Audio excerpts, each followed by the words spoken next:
తీసుకొచ్చారు డాక్టర్ మారిల హనుమద్దాస్ దంపతులు.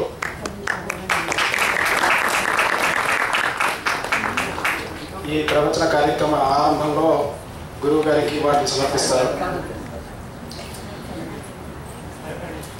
తర్వాత మనకి ఈ దేశవ్యాప్తంగా ఈ ఋషిపీఠం మాసపత్రిక యొక్క సభ్యత్వం కొరకు, లేకపోతే ఎలక్ట్రానిక్ ఫార్మాట్లో వచ్చే పత్రిక సభ్యత్వం కొరకు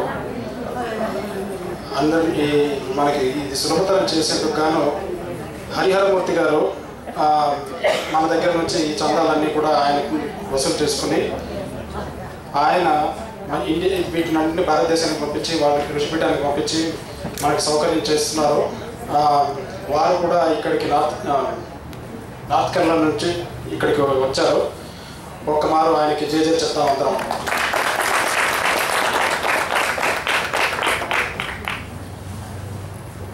ఇది మినహా సూచనలకు వద్దాం. త్వరగా సూచనలు ముగిస్తాను. తదుపరి గురువు గారు వేదికను అలంకరిస్తారు. ఇందులో ముఖ్యంగా మీ వాహనాలను నిలిపేటప్పుడు దయచేసి అక్కడ గడ్డి ఉంది, ఆ గడ్డి మీద నిలపకండి. ఎందుకంటే దేవాలయం వాళ్ళు అక్కడ గడ్డి విత్తనాలు వేశారు. రోజు అక్కడ గడ్డిని మీ వాహనాలు నిలుపుతున్నట్లయితే కనుక ఆ గడ్డి మొదలదు. మనకి ఎప్పుడూ కూడా అక్కడ అలాగే మట్టికి కనిపిస్తూ ఉంటుంది. ఇటు వెనకాల కూడా వెనకాల చాలా ఖాళీ ప్రదేశం ఉంది. అక్కడ కార్యకర్త ఉన్నారు. ఆయన మిమ్మల్ని మీ వాహనాలను ఎక్కడ పెట్టాలో ఆయన నిర్దేశిస్తారు. మీరు అక్కడ దయచేసి నిలబడి. రెండవది, మీకు అందరికీ సుపరిచితమైనదే, మీ యంత్ర పరికరాలు, ఎలక్ట్రానిక్ పరికరాలన్నీ కూడా నిశ్శబ్ద స్థితిలో ఉంచుకోండి.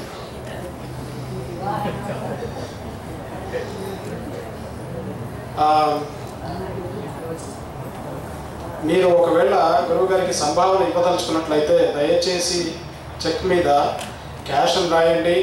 రెండో ముఖ్య గమనిక ఏంటంటే, బహుశా మీరు కొంత అయోమయ స్థితిలో ఉండొచ్చు. గురువుగారు అంటే ఋషిపీఠం, ఋషిపీఠం అంటే గురువుగారు అన్న ఉద్దేశంతో దాని మీద ఋషిపీఠం అని రాసే అవకాశం ఉంది. రెండింటికి కొంచెం వైవిధ్యం ఉంది. ఏమిటి అంటే, ఋషిపీఠం అనేది ఒక చారిటబుల్ ట్రస్ట్ గురువుగారు స్థాపించబడ్డది. కాకపోతే దాని విరాళాలన్నీ కూడా ఈ సీడీ విక్రయం ద్వారా లేదు పుస్తక ప్రచురణ ద్వారా వచ్చిన డబ్బులతోటి ఆ సంస్థ నిర్వహించబడుతుంది. అది మినహా గురువు గారికి ఇచ్చే సంభావన మీద ఋషిపీఠం అని రాస్తే అది ఆ చందాకి వెళ్ళే అవకాశం ఉంటుంది, గురువు గారికి వెళ్ళదు. కాబట్టి మీరు కేవలం ఋషిపీఠానికి ఇవ్వాలి అనుకుంటే ఋషిపీఠం అని రాయండి. లేదు గురువు గారికి సంభావన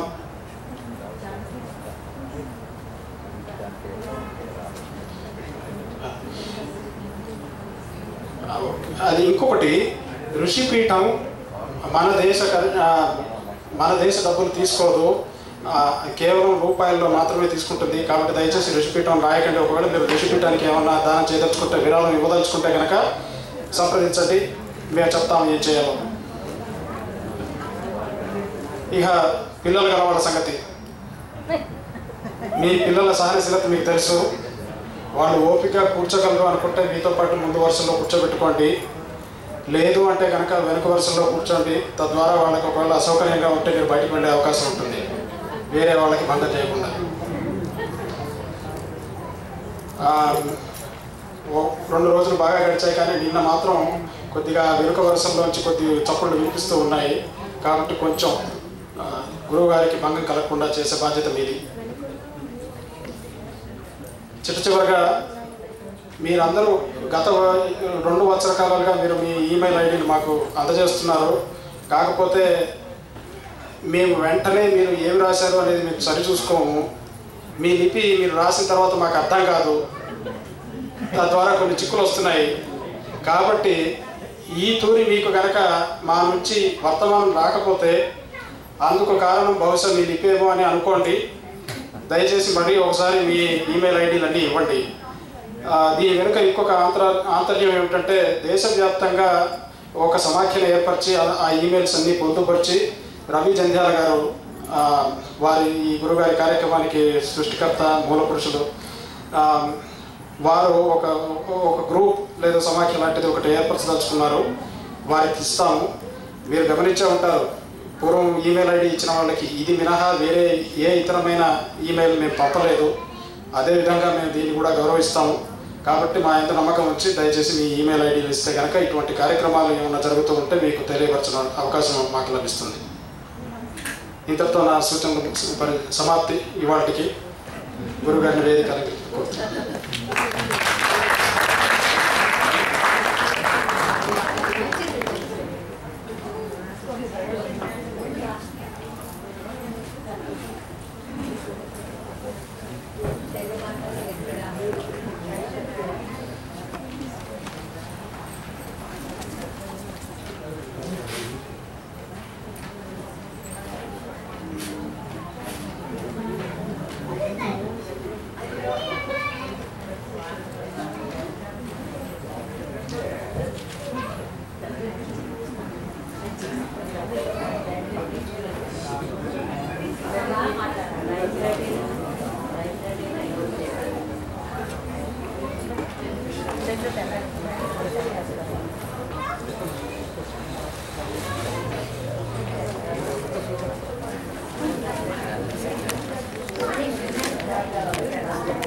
మళ్ళీ మైక్ లాక్కున్నాను.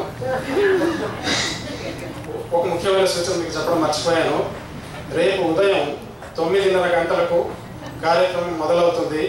కాబట్టి కనీసం 10 నిమిషాల ముందు వచ్చేందుకు మీరు ప్రయత్నం చేయండి. నాకు తెలుసు మీరు ఎప్పుడూ కూడా 7 అంటే 10 నిమిషాల ముందే వచ్చేస్తున్నారు ఇక్కడికి. 9:30 నుంచి 11:15 దాకా ఒక భాగం, ఒక అరగంట విరామం తర్వాత 11:45 నుంచి 1:15 దాకా రెండో భాగం. ఈ మధ్యలో మీకు అల్పాహారం సేవింపబడుతుంది. ఆ పిమ్మట మీకు మెండైన భోజనం, పూర్ణ భోజనం పెరుగన్నంతో సహా.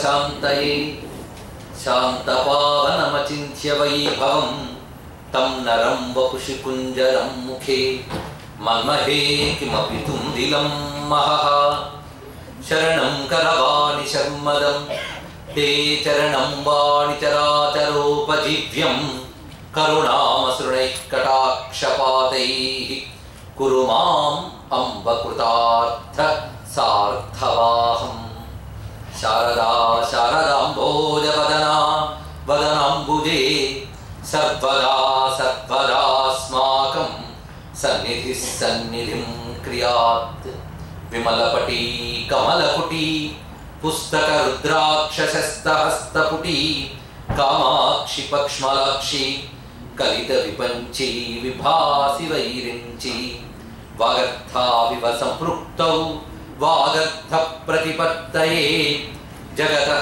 पितरौ वन्दे पार्वती परमेश्वरौ गुरवे सर्वलोकानां विषये भवरोगिणां निधये सर्वविद्यानां दक्षिणामूर्तये नमः। नारायणसमारम्भां व्यासशङ्करमध्यमाम् अस्मदाचार्यपर्यन्तां वन्दे गुरुपरम्परां।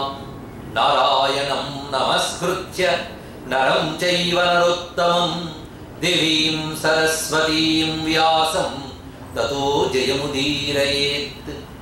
पूजन्तं राम रामेति मधुरं मधुराक्षरम् आरुह्य कविताशाखां वन्दे वाल्मीकिकोकिलं। सीतारामगुणग्राम पुण्यारण्यविहारिणौ नमो विशुद्धविज्ञानौ कवीश्वर कपीश्वरौ। वामे भूमिसुता पुरश्च हनुमान् पश्चात् सुमित्रासुतः शत्रुघ्नो भरतश्च पार्श्वदलयोः वायुवादिकोणेषु च सुग्रीवश्च विभीषणश्च युवराट् तारासुतो जाम्बवान् మధ్యే నీల సరోజ కోమల రుచిం రామం భజే శ్యామలం శ్రీరామం భజే శ్యామలం గోష్పదీకృత వారాసిం మశకీకృత రాక్షసం రామాయ నమః మాలారత్నం వందే అనిలాత్మజం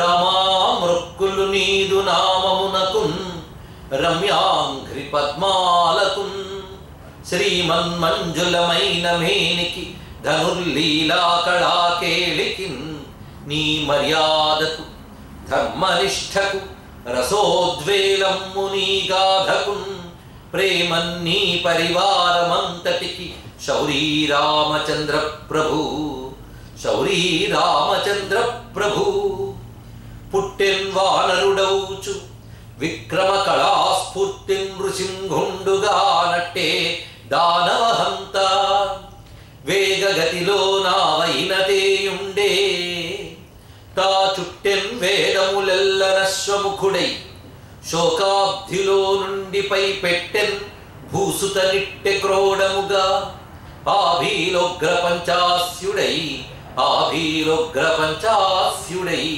మెట్టెన్నాయద నిదుదూత ఇదే స్వామి రామచంద్ర ప్రభు స్వామి రామచంద్ర ప్రభు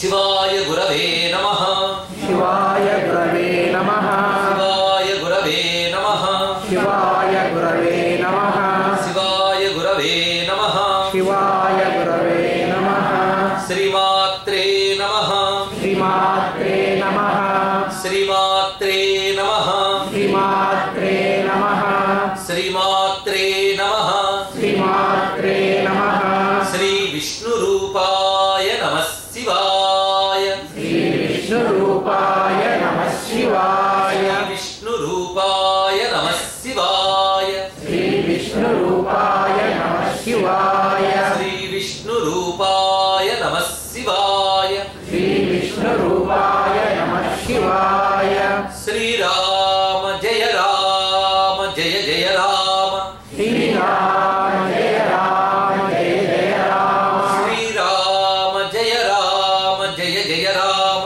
శ్రీరామ జయ రామ జయ జయ రామ శ్రీరామ జయ రామ జయ జయ రామ శ్రీరామ జయ రామ జయ జయ రామ శ్రీ హనుమాన్ జయ హనుమాన్ జయ జయ హనుమాన్ శ్రీ హనుమాన్ జయ హనుమాన్ జయ జయ హనుమాన్ శ్రీ హనుమాన్ జయ హనుమాన్ జయ జయ హనుమాన్ శ్రీ హనుమాన్ జయ హనుమాన్ జయ జయ హనుమాన్ శ్రీ హనుమాన్ జయ హనుమాన్ జయ జయ హనుమాన్ శ్రీ హనుమాన్ జయ హనుమాన్ జయ జయ హనుమాన్ నమో మహద్భ్యో ఋషిభ్యో గురుభ్యో నమః జాంబవత్ సుగ్రీవ హనుమత్ సీతా లక్ష్మణ భరత శత్రుఘ్న పరివార సమేత శ్రీ రామచంద్ర పరబ్రహ్మణే నమో నమః శ్రీ ఆంజనేయాయ హనుమతే నమః శ్రీ సీతారామాంజనేయ మహిమైన ఈ సభా సదస్సుకి సమయ నమస్సులు సమర్పిస్తూ మనల్ని అనుగ్రహిస్తున్న శ్రీ వెంకటరామును నమస్కరిస్తూ పరమ పావనమైన వాల్మీకి మహర్షి తపస్సుతో మనకు ప్రసాదించిన రామాయణ కథామృత ప్రవచన మహాయజ్ఞంలో నిన్నటి రోజున సీతారామ కళ్యాణ ఘట్టం సాక్షాత్కరింపజేసుకున్నాం. అటుపై కైకేయి సరిగ్గా రామచంద్రమూర్తి పట్టాభిషేకానికి ముందుగా దశరథునితో సత్యప్రతిజ్ఞుడైన దశరథునితో తన యొక్క వరములను రెండు ప్రస్తావించి రామచంద్రమూర్తి వనవాసానికి వెళ్ళాలి, భరతుడు రాజ్యాభిషిక్తుడు కావాలి అనేటువంటి కోరికని తెలియచేసిన తర్వాత దశరథుడు దుఃఖితుడయ్యాడు. ప్రాతకాలంలో రామచంద్రమూర్తి సుమంతుల చేత పిలువబడి ఆ రామచంద్రుడికి విషయం తెలిసినప్పుడు ఆయన శరీరాన్ని సమ్మతించడం, ముఖంలో ఎటువంటి వికారము లేకుండా నిర్మలముగా స్థితప్రజ్ఞుడై భాషిస్తున్నాడు రామచంద్రమూర్తి. అటువంటి స్థితిలో దుఃఖితుడయ్యాడు దశరథుడు. ఆ సమయంలో దశరథుని ఓదార్చుతున్నటువంటి రాముని చూసి, రామ నువ్వు ఇక్కడి నుంచి వెళ్లే వరకు దశరథుడు అన్నపానాలు ముట్టడు అని కైకేయి అన్న వెంటనే రామచంద్రమూర్తి చెప్పిన మాట రమ్యమైనటువంటి రామ వ్యక్తిత్వాన్ని చెప్పే మాట నేను ప్రస్తావన చేసుకున్నాం. విద్ధిమాం ఋషిభిస్తుల్యం కేవలం ధర్మమాస్థితం.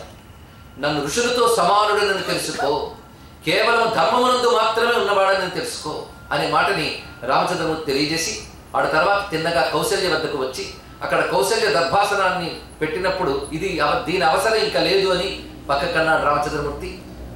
అప్పుడు ఆ వార్తను చెప్పగానే కౌశల్య దుఃఖితురాలైంది, విలపించింది. వెంటనే అక్కడున్న లక్ష్మణస్వామికి కూడా ఆగ్రహం కలిగింది చాలా తీవ్రముగా దశరథునిపై తదితులపై. భరతస్యాదపక్షో వా యోవాస్య హితమిచ్చతి సర్వా నేతాన్ వధిష్యామి మృదురికి పరిభూయతే. లక్ష్మణుడు చాలా ఆవేశపడ్డాడు. ఆవేశంతో అంటున్నాడు, భరతుడు గాని అతని పక్షం వారు కానీ ఎవరు అడ్డొచ్చినా వారిని నరికివేస్తాడు, నువ్వే పట్టాభిషిక్తుడు కావాలి. మృదురికి పరిభూయతే. మెత్తవాడిని చూస్తే మొత్తం బుద్ధుని సాగు మనిషి, నీ మెత్తదనాన్ని చూసి వాళ్ళు ఇష్టానుసారం మాట్లాడుతున్నారు అనగానే రామచంద్రమూర్తి ఒక్కసారి నీ ఆవేశం తగ్గించుకున్నాయని అని మాట్లాడుతున్నాడు. రాముని యొక్క వ్యక్తిత్వం పరిశీలించండి. ఇక్కడ ఒక అనుకోని సంఘటన జరిగినప్పుడు వెంటనే మనస్సు వికలమవడం, ఆవేశపడ్డ సహజం. అసహనంతో అవాచ్యాలు కూడా వస్తుంటాయి, అది మానవ సహజం. ఇవి పాపమా దోషమా అటు పెడితే మానవ సహజం అది. కానీ అటువంటి వికారములు లేనివాడు రామచంద్రమూర్తి. దీన్ని బట్టి ఆయన సంయమన లక్షణాన్ని పరిశీలించాలి. నాలక్షయత రామస్య కించిదాకారమాననే మాతు సమీపం ధీరాత్మా ప్రవివేశ మహాయశాహ అన్నాడు వాల్మీకి. తల్లి దగ్గరికి వెళ్ళినప్పుడు ఎలా వెళ్ళాడంటే ధీరాత్మ. అంటే ముఖం చూస్తారు వాడిపోయిన అయినా ఏం జరిగింది అని అడగాల్సిన పరిస్థితి లేదు అక్కడ. ఆ ముఖం ఎంత చక్కగా ఉన్నదంటే నాలక్షయత రామస్య కించిదాకారమానని, ఎటువంటి వికారం లేదు ముఖంలో, ధీరాత్ముడి ఉన్నాడు. అందుకే చక్కగా మాట్లాడుతున్నట్టు ఇక్కడ ధర్మబద్ధంగా. ఆ మాట్లాడుతున్న అంశములు నిజానికి నేటి కాలంలో సమస్త ప్రపంచానికి రాముడు చేసిన బోధ. రాముడు ఆడిన మాటలన్నీ ఒక దగ్గర తెచ్చుకొస్తే రామగీత తయారవుతుంది. గీత అంటే ఏమిటో భగవంతుడు పలికే మాట, అది రాముడు పలుకుతున్నటువంటి మాట. ఇక్కడ కౌశల్య కొంతసేపటికి తేటపడి ఒక మాట అన్నది. సరే, నువ్వు తండ్రి మాట పాటిస్తాను అన్నావు గనుక తల్లి మాట పాటించడం కూడా నియమమేగా. అదేవిధంగా నేను చెప్తున్నాను వనవాసానికి వెళ్ళడానికి వీల్లేదంట. వెంటనే రాముడు అన్నాడు, అమ్మా నేను తండ్రి చెప్పిన మాట పాటించడం కాదు, తండ్రి ఇచ్చిన మాట నిలబెడుతున్నాను అన్నాడు. రెండుకి ఎంత చిన్న తేడా ఉంది. పితృసత్యం అనుపాలయం, గొప్ప మాట అన్నాడు వాల్మీకి. పితృసత్యం అనుపాలయం, తండ్రి యొక్క సత్యాన్ని కాపాడేడు రామచంద్రమూర్తి. లేకపోతే తండ్రికి అసత్య దోషం వస్తుంది. అసత్య దోషం వస్తే తండ్రి యొక్క తపస్సు వ్యర్థమవుతుంది, ఆయన సద్గతులు ఉండవు. ధర్మం గురించి ప్రతి క్షణం అలా పాటుపడేవారు ఆనాటి ఇక్ష్వాకువంశ ప్రభువులు. సత్యం తప్పితే గతులు తప్పుతాయని భావించారు అంటే ధర్మం పట్ల వాళ్ళకున్నటువంటి నిష్ఠను ఒక్కసారి ఆలోచించండి ఇక్కడ. అందుకే తండ్రికి అసత్య దోషం రాకుండా ఉండడానికి నేను వనవాసానికి పెడుతున్నాను. తండ్రి అయిన దశరథునికి అసత్య దోషం రాకూడదనడంలో నా బాధ్యత ఎంతో, నీ పతి అయిన దశరథునికి అసత్య దోషం రాకుండా చూడటంలో నీ బాధ్యత కూడా ఉంది కనుక నన్ను ఆశీర్వదించి పంపన్నాడు. వెంటనే సరే నాయన, అయితే నేను నీతో పాటు వస్తానండి. రెండవది, ఇది కూడా నువ్వు నాతో రావడం అధర్మం అన్నాడు. ఎందుకంటే ఎంత పుత్రుల మీద మమకారం ఉన్నా తన భర్తను విడిచిపెట్టి స్త్రీ ఏనాడు రాకూడదు. ఇక్కడ రాముడు భార్యాధర్మముల గురించి చెప్తున్నాడు. ఇక్కడ వ్రతోపవాస నిరత యా నారీ పరమోత్తమ భర్తారం నానువర్తేత సాతు పాపగతి భవేత్.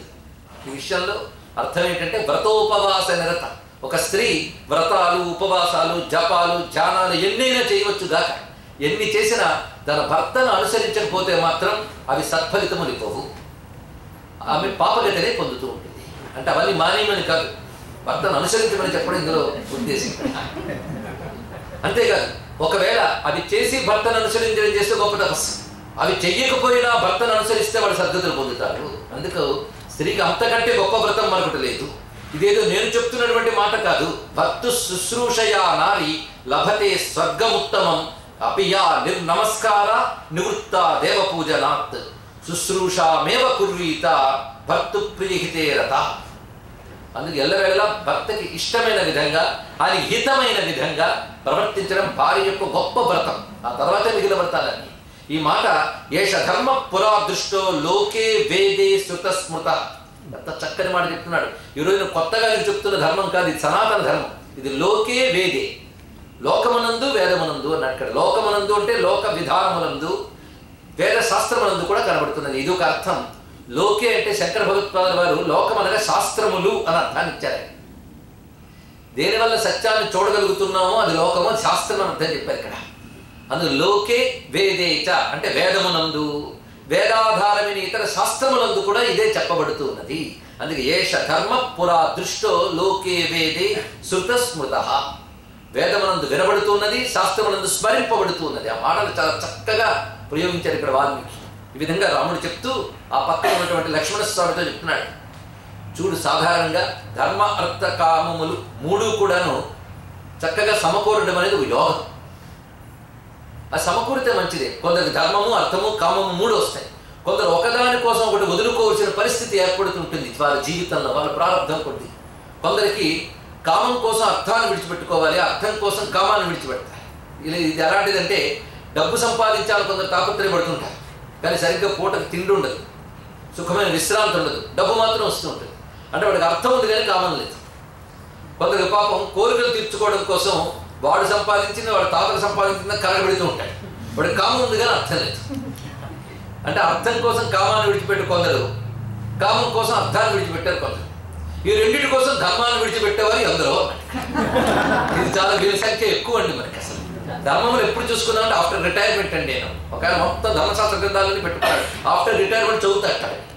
అప్పుడు లైబ్రరీ చుట్టూ తిరగడానికి తిరిగి అక్కడ హాస్పిటల్స్ చుట్టూ జరిగిపోతుంది కాలం అంతా కూడా. అప్పుడు ఏం చేస్తారంటే అక్కడ అప్పుడు చూస్తారట. కనుక కొందరు అర్థం కోసం కామాన్ని విడిచిపెడతారు, కొందరు కామం కోసం అర్థాన్ని విడిచిపెడతారు, కొందరు ధర్మం కోసం అర్థకామాన్ని విడిచిపెడతారు. నేను అటువంటి వాడని అన్నాడు. ఎందుకంటే ధర్మం ఉన్నదే అది అన్నిటినీ సంపాదించగలదు, అందుకు ధర్మాన్ని పట్టుకోవాలి. ప్రారంధవశాత్తు అర్థకామాలు వస్తూ ఉంటాయి, పోతూ ఉంటాయి. ఇప్పుడు మన ప్రయత్నం వల్ల కావాలి. అందుకే ధర్మమునందు నిలబడ్డే మనం ఆలోచించవలసిన అంశం ఇక్కడ. అంత చక్కగా చెప్పాడు. లోకంలో కేవలం అర్థపరుడైన వాడికి గౌరవం ఉండదు సుమా, కేవలం కామపరుడైన వాడికి కూడా అటువంటి ప్రతిష్ట ఉండదు. మన లోకంలోనే చూస్తున్నాం, నిరంతరం కామకుడై భోగం అనుభవించడానికి ప్రయత్నించే వాడిని ఏ ఒక్కరు మన్నించరు. కేవలం అర్థపరుడై బ్రతికే వాడిని కూడా ఎవరు గౌరవించరు. ఎవరు ధర్మమునందు దృష్టి పెడతారో వారికి లోకమునందు అంటే యమనందు పరమనందు కూడా సద్గతి లభిస్తున్నది. యస్మిన్స్తు సర్వేషు రసన్నివిష్ట ధర్మో యతస్యా తదుపక్రమేత ద్వేషో భవత్యర్థపరో హి లోకే ద్వేషో భవతి అర్థపరో హి లోకే. అర్థపరుడు లోకమునందు ద్వేషింపబడతాడు. కామాత్మత కల్వపి న ప్రశస్త, కామాత్ముడు కూడా అటువంటి వాడే. అందుకే నుగుర్హ్య రోషం శోకంచ, మీరిద్దరూ కూడా రోషాన్ని శోకాన్ని నిగ్రహించుకోండి. అప్పుడు కౌసల్య తన యొక్క దుఃఖాన్ని నిగ్రహించుకున్నది. ఆ తర్వాత రామచంద్రమూర్తి సీతమ్మ వద్దకు వెళ్ళాడు. ఇంతవరకు సీతమ్మకు వార్త లేదండి. తన గృహంలో సీతమ్మ దగ్గరికి వెళ్ళాడు, వెళ్ళి మాట్లాడుతున్నాడు. అక్కడికి మాత్రం కొంచెం ఆమెకి అర్థమవడం కోసం దుఃఖాన్ని అభినయించాడు. అంటే ఏదో మార్పు జరిగింది అన్నట్టుగా ముందు ఏమి జరిగిందని అడిగింది ఆవిడ. ఏం లేదు, రాజ్ఞా సత్య ప్రతిజ్ఞేన పిత్రా దశరథేన చ. మాట ఎంత చక్కగా అన్నాడు. సత్య ప్రతిజ్ఞుడైన నా తండ్రి దశరథుని చేత ఆజ్ఞాపింపబడినది. నేను వనవాసనకు వెళుతూ ఉన్నాను 14 ఏళ్ళు. అంతవరకు నువ్వు ఇక్కడ ఉంటూ భరతుడు మొదలైనటువంటి మా తమ్ముళ్ళ రక్షణలో ఉంటూ మా అమ్మల రక్షణలో ఉంటూ క్షేమంగా ఉంటూ, నేను లేని కాలమునందు పతివ్రత తన భర్త దేశాంతరము వెళ్ళినప్పుడు ఏ విధంగా ప్రవర్తిస్తూ వ్రత నియమాలు పాటిస్తుందో ఆ వ్రత నియమాలు పాటించు అని ఒక సర్గంతా కూడాను. ఆనాటి కాలంలో భర్త కారణాంతరాల వల్ల దేశాంతరం వెళితే అప్పుడు భార్య ఎటువంటి నియమములకు క్షేమం కోసం పాటిస్తూ జీవిస్తుందో అవన్నీ చెప్తాడు రాముడు అక్కడ. ఈ సర్గ చాలా నిజానికి ముఖ్యమండి, కానీ మనం వివరించనక్కర్లేదా, నియమాలని చెప్పాడా. చెప్పిన తర్వాత నువ్వు ఇక్కడ క్షేమంగా ఉండు అనగానే ఒక్కసారి వెళ్ళేచి అది కుదరదు అన్నది. ఇక్కడ నేను నీతో పాటు వస్తాను అన్నమాట మొట్టమొదటి మాట ఇదండి. అంతేగాని ఏమిటి పట్టాభిషేకం నిర్ణయించిన వాళ్ళదే క్యాన్సిల్ చేయడం కూడా వాళ్ళు కదా, వాళ్ళు నేను మాట్లాడతాను ఏమంటారు ఏమిటా కైగా ఎవరు మధ్యలో అని అనలేదండి ఆవిడ. ఆవిడ అన్నది ఒకటే మాట, ఒక్కసారి ఆలోచించండి. పట్టాభిషేకం రద్దు అయింది, నేను వనవాసానికి వెళ్తున్నట్టే నేను వస్తానంది. అది సీతమ్మ ఎక్కువ గొప్పతనం. ఏమీ లేదు ఆవిడ మాట్లాడేది, నేను వస్తాను. ఎందుకంటే భర్త సుఖాల్లో పాల్పంచుకోవడమే కాదు, భర్త కష్టాల్లో కూడా పాల్పంచుకోవడం భార్య యొక్క ధర్మం. ఎందుకంటే దంపతులు అంటే జీవితాన్ని పంచుకుంటున్నారు. జీవితం అంటే సుఖ దుఃఖాలు రెండూ ఉంటాయి. భర్త సుఖాలు భోగాలు అనుభవించేటప్పుడు వాటిని పంచుకున్న వాళ్ళు భర్త కష్టం వచ్చినప్పుడు కూడా పంచుకోగలగాలి. అందుకు భర్త భాగ్యంలో భార్యకు కూడా భాగం ఉన్నది. ఎంత చక్కటి మాట చెప్పింది ఇక్కడ. మరి సుఖాలు పంచుకోవడానికి అందరూ ముందుకు వస్తారు, కష్టాలు వచ్చినప్పుడు ఒక్కొక్కరు ఆడుకుంటూ ఉంటారు. బంధువర్గం అంతా ఇలాగే ఉంటారు. కానీ భార్య అలాంటి బంధువు కాదు. భార్య దైవకృత సఖ అంటాడు ధర్మరాజు భారతంలో. భగవంతుడిచ్చిన స్నేహితులు భార్య అన్నాడు. అంత గొప్ప మాట చెప్పారు. భార్యాభర్తల బంధం స్నేహం చెప్తుంది మన సంస్కృతి. ఇది తెలుసుకోవాల్సింది ఇక్కడ. నీకు అన్ని అనుకూలించినప్పుడు నేను సుఖాలు అనుభవించాను, కాలం తిరిగి ప్రతికూలమైనప్పుడు విడిచిపెట్టడం అధర్మం. అది నేను నీతో పాటు వస్తాను. భర్తృభాగ్యంతు భార్యైక ప్రాప్నోతి పురుషర్షభ. అంతేకాదు వివాహం అంటూ జరిగాక భార్యకి భర్త అయ్యే సంస్థ. నా పిత నాత్మజో నాత్మా నా మాత నా సఖీ జనా ఇహ ప్రత్యచ నారీణాం పతిరేకో గతిస్తద. భారతీయ ఋషులు దాంపత్య ధర్మాన్ని సూక్ష్మ దృష్టితో ఆలోచించి పెట్టారు. ఈ శరీరానికి ఏమున్నది, ఇలా చూస్తూ ఉంటేనే అయిపోతుంది జీవితం. కానీ తదనంతరం ఆ ధర్మం వాడిని కాపాడుతుంది. ఇది తెలుసుకోవాలి. అది ఇహంలో కాపాడుతుంది, పరంలో కూడా కాపాడుతుంది. ఇహంలో ప్రారంధవశాత్తు కొన్ని దుఃఖాలు వచ్చినప్పటికీ కూడా క్షమతో దాన్ని సహిస్తూ దైవ సహాయంతో దాన్ని అతిక్రమిస్తూ ధర్మం నందు నిలబడడం, ఇది భారతీయ ఋషులు ప్రపంచానికి చూపించిన ఒక బాధ. అంతేగాని ఇవాళేదో అసౌకర్యంగా ఉందని వెంటనే తెంచేసుకుందామని కాదు పద్ధతి. ఇక్కడ భర్త గురక పెడుతున్నాడని చెప్పి విడాకులు ఇచ్చేటువంటి సమాజాల గాలి మనం బాగా తగులుతుంది. ఇక్కడ దాంపత్య ధర్మం యొక్క ప్రభావం బలం ఎంత గొప్పగా చూపిస్తున్నాడో చూడండి. ఇక్కడ ఈ ప్రతికూలతలు వచ్చినప్పుడు సహనంతోనూ లేదా తపస్సుతోనూ సర్దుకోవాలి తప్ప విడవకూడదు. అందుకే నేను నీకు విడిచిపెట్టాను. భార్యకు నా పిత తండ్రి గాని కొడుకు గాని, ఇది కూడా తెలుసుకోవాలి. పుత్రుడైనా సరే, పుత్రుడైనా తల్లి అయినా సఖీ జనములైనా వీరెవరూ కాదయ్యా భార్యకు పతిరేకో గతి సదా ఇహ ప్రత్యచనారీనా. ఇహములోను పరమనందు కూడా ఒక భార్యాభర్తల బంధం ఎన్ని జన్మల వరకు వెళుతుందో ఒక చక్కటి లెక్క కట్టి మన శాస్త్రం చెప్పింది. అవన్నీ తెలుసుకోవాలని పెద్ద అంశం. అవన్నీ తెలుసుకున్న కొద్ది సీతారామని తెలుసుకుంటే చాలు. ఆ తత్వం అంతా వాళ్ళ ద్వారా మనం తెలుసుకోవచ్చు. ఎదిత్వం ప్రస్థితో దుర్గం వనమధ్యైవ రాఘవ అగ్రతస్తే గమిష్యామి. పైగా ఒక మాట అన్నాడు వెంటనే రామచంద్రమూర్తి. నువ్వు అంటున్నావు కానీ చాలా కుదరదు సుమా. అరణ్యం అంటే ఏమనుకున్నావు? నువ్వు ఎప్పుడైనా అరణ్యం చూసావా? ఉద్యానవనాలు చూసావు కానీ అరణ్యం నువ్వు చూడలేదు. గార్డెన్స్ చూసావు కానీ ఫారెస్ట్ చూడలేదు అని చెప్పాడు. మీ నాన్నగారు మిథిలా నగరంలో చక్కగా తీర్చిదిద్దిన ఉద్యానవనాల్లో తిరిగావు. అయోధ్యలో మా నాన్నగారు తీర్చిదిద్దిన ఉద్యానవనాల్లో తిరిగావు. నువ్వు ఉద్యాన వనదుర్గవే కానీ అసలు వనదుర్గవు కాదు. నీకు అరణ్యాల గురించి ఏం తెలుస్తాయి? అరణ్యం అనుకున్నంత అందంగా ఉండదు సుమా. అక్కడ భయంకరమైన మృగాలు ఉంటాయి, రాక్షసులు ఉండవచ్చు. పైగా అడుగడుగున మార్గానికి అవరోధం కలిగించి అనేకమైన ఇబ్బందులు ఉంటూ ఉంటాయి. రాళ్ళు, రప్పలు, ముళ్ళు, తీగలు, చెట్లు, చేమలు చాలా ఉంటూ ఉంటాయి. అంటే ఓహో అంత కష్టంగా ఉంటుందా? అయితే నేను తప్పకుండా వచ్చి తీరుతాను. వచ్చేం చేస్తానంటే అగ్రతస్తే గమిష్యామి మూర్ధనంతి కుశకంటకాన్. నీ ముందు వెళుతూ నీకు అడ్డు వచ్చినటువంటి పదునైన ముళ్ళని రాళ్ళని తొలగిస్తూ ఉంటాను.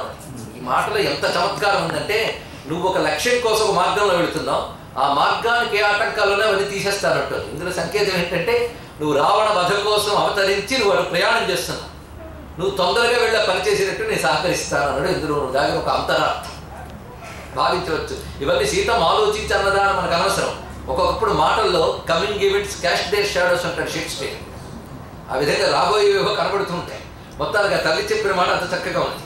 నమాతు నపతిస్తత్ర స్మరిష్యామిన విస్మన. పైగా రాముడు ఇంకో మాట అనకుండా ఆవిడ అన్నీ అంటారు.